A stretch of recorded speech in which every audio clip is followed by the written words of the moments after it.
In 2013, I went to Tacloban in the immediate aftermath of Super Typhoon Haiyan, or Yolanda as it is called in the Philippines. As a photojournalist, it was one of the most difficult assignments I had ever taken on. Not just because of the logistical hardships of going to a place that had literally been decimated by a storm just a few days after, but mostly because of the scenes of human suffering that remain etched in my mind to this day. For instance, while walking to the airport, I met these two boys who were playing with balloons amidst the ruins of a village that had been wiped out by the typhoon. If you were familiar with Typhoon Haiyan and if you were watching the news back in 2013, you would know that the villages leading to the airport were some of the most devastated in the whole city. They were laughing and playing despite sustaining head injuries. Because I do not speak Waray and they barely spoke Tagalog, we communicated in this sort of charades. They were pointing to their head and they were, they were kind of narrating to me what happened during the storm because I was asking him what happened to your head because they had bandages. Um, but even as they were telling me the story of probably one of the most painful memories in their young lives, that their shanty home was what do you call this was destroyed by huge waves or the daluyon I remember, um, and that roofing material hit their heads. They were still laughing and smiling and acting like children.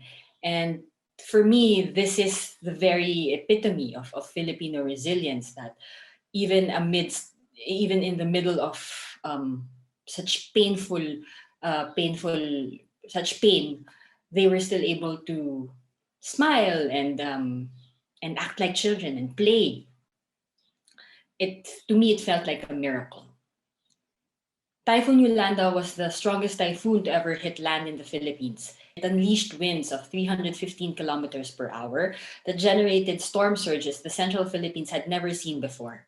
Officially, 6,300 people were killed, but unofficial estimates say that at least 10,000 people died in that typhoon. Meanwhile, 4.1 million lost their homes and 6 million workers lost their livelihood. 7 years later, in 2020, and amidst a global pandemic, the country was hit by twin super typhoons in the span of 2 weeks. The same unpreparedness that characterized the ill coordinated response to Typhoon Yolanda was apparent. Some 100 people died, while 20 billion pesos in damages were recorded due to Typhoon Ulysses alone. And with the global pandemic as backdrop, the lack of necessary life-saving disaster risk reduction mechanisms and relief operations made this preventable tragedy even more devastating. Amidst these tragedies, the narrative of Filipino resilience dominated the media and the speeches of politicians. But as a journalist and Filipino, I have grown exhausted of the glorification of resilience. And I suspect some of you are too. It follows the same formula of showing the undiminished capacity of Filipinos to withstand adversity and build back their lives, even without or little aid from government. Somehow, these preventable tragedies were framed as just another test of character, of which the unwavering Filipino spirit could simply prevail. Of course, to be clear, there is nothing wrong with resilience. It is an admirable trait that even in the grimmest of circumstances, Filipinos can muster faith and hope in an unknown future. But resilience can be easily abused and made fodder for political complacency, especially in a country that is besieged by the interconnected issues of climate breakdown and structural inequalities, such as poverty. When this narrative is normalized, this can be harmful. Dahil kung sasabihin nga naman sa atin na gawa ng kalikasan o ng Diyos ang mga bagyo o ang pandemya o kahit ano pa mang sakuna, na walang paraan para maiwasan ito at malalampasan din naman kasi ng mga Pilipino ang mga pagsubok dahil sa likas nilang katatagan, sino nga naman ang sisingilin natin? Higit sa lahat, bakit pa tayo maniningil? Herein lies the danger of romanticizing resilience. It becomes a palliative solution to structural problems deployed by those in power. It is a tool to maintain status quo. and it can be used to evade accountability by framing recovering from a disaster as a personal responsibility.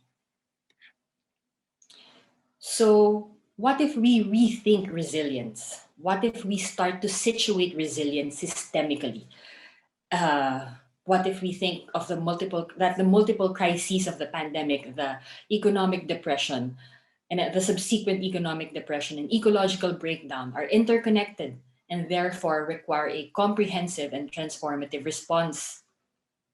What if we reconceive resilience, not just merely as an individual's capacity to bounce back from adversity, but the thing that brings people together to demand better governance, to demand accountability? The Philippines is one of the most vulnerable countries to natural hazards and climate change. It is hit by 20 to 25 typhoons in a year. In the summer, El Nino or intense droughts are commonplace. These weather events inevitably cause loss and damage to livelihood, shelter, and even deaths for frontline communities. The Philippines is also located in the Pacific Ring of Fire, which makes it one of the most exposed countries to earthquakes and volcanic eruptions. Because disasters are so frequent in the Philippines, Filipinos have cultivated what social researchers have termed as a culture of disaster. It is this culture wherein the threat of death and loss occurring from disasters have become seamlessly integrated into the Filipino people's lives, daily lives, that we barely question it anymore, right? Like whenever typhoon season rolls in, we all know that, okay, there's going to be a typhoon, we need to prepare, blah, blah, blah. And life goes on normally. We do not question whether or not there have been systems put in place to prevent deaths or to prevent flash floods, for instance. We have come to expect and prepare for these catastrophes regularly. Filipinos have adapted to this constant threat through a variety of self-sufficiency responses, such as reaching out to family members in the immediate aftermath or community burden sharing. This culture has become a survival mechanism. Filipinos built this resilient character out of necessity.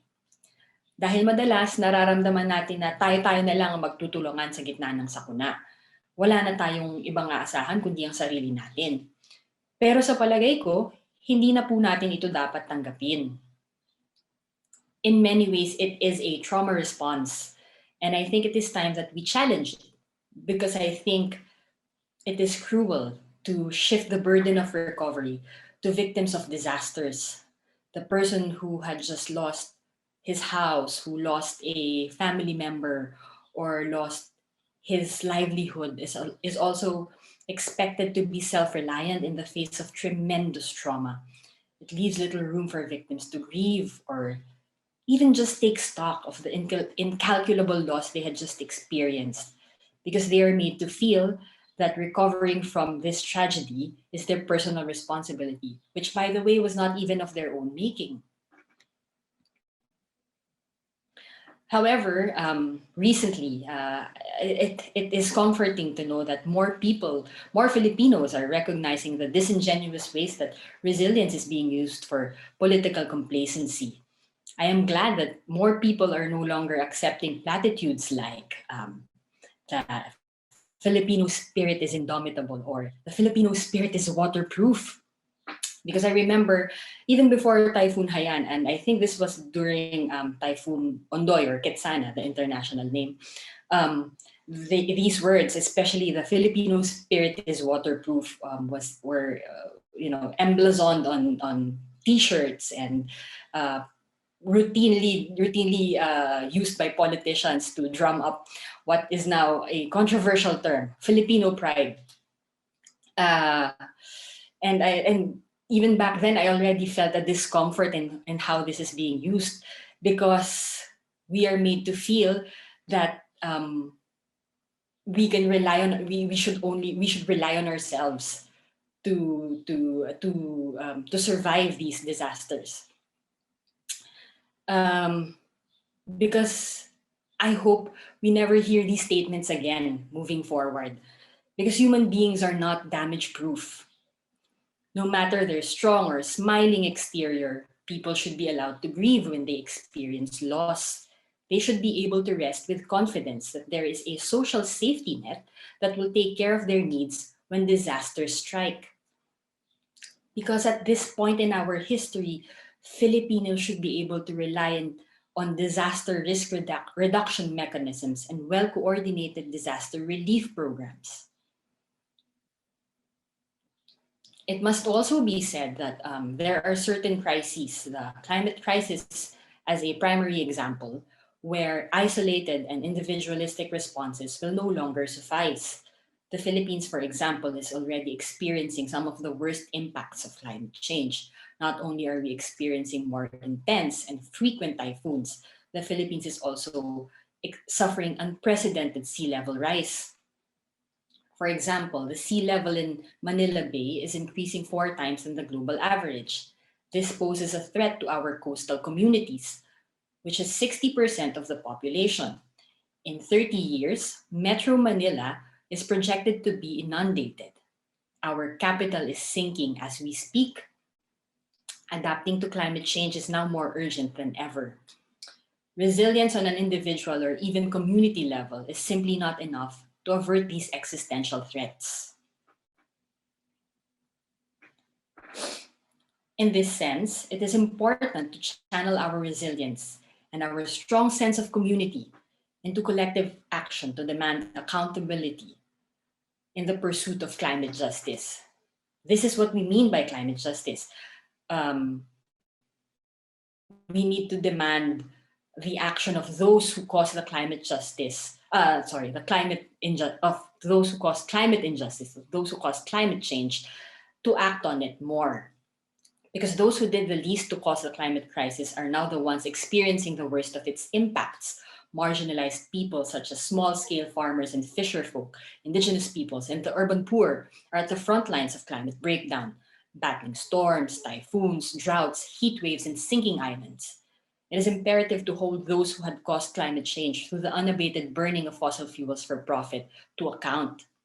We must demand rich nations, governments in the global north, and multinational corporations, as well as corporations in the global south, profiting from the same system, to provide adequate and unconditional finance to developing countries to aid their pursuit of climate resilience. They must lead the way in transitioning from a fossil fuel-based global economy. This is what we must ask our leaders. This is why I encourage you to think beyond individualistic responses when thinking of what you can do to help address climate change or any social problem for that matter. I encourage you to join a local organization advocating for climate justice, and I encourage you to work with your local communities.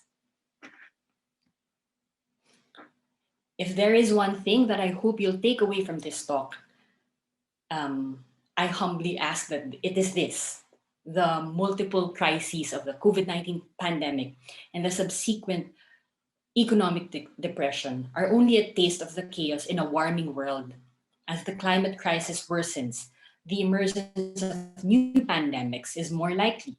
And if we do not recognize that systemic transformative changes in the global economy are required to avert these problems, then we risk repeating the same miseries we experienced in the past year. Which only means that there's so much more work to do out there. And if we are to make our resilience more meaningful and less susceptible to the manipulation of politicians and corporations, then I encourage you to channel the strength in the fight for climate justice. This is how we harness the potential of our resilience, the potency of collective action. Thank you, and I hope to see you out there in the streets one day.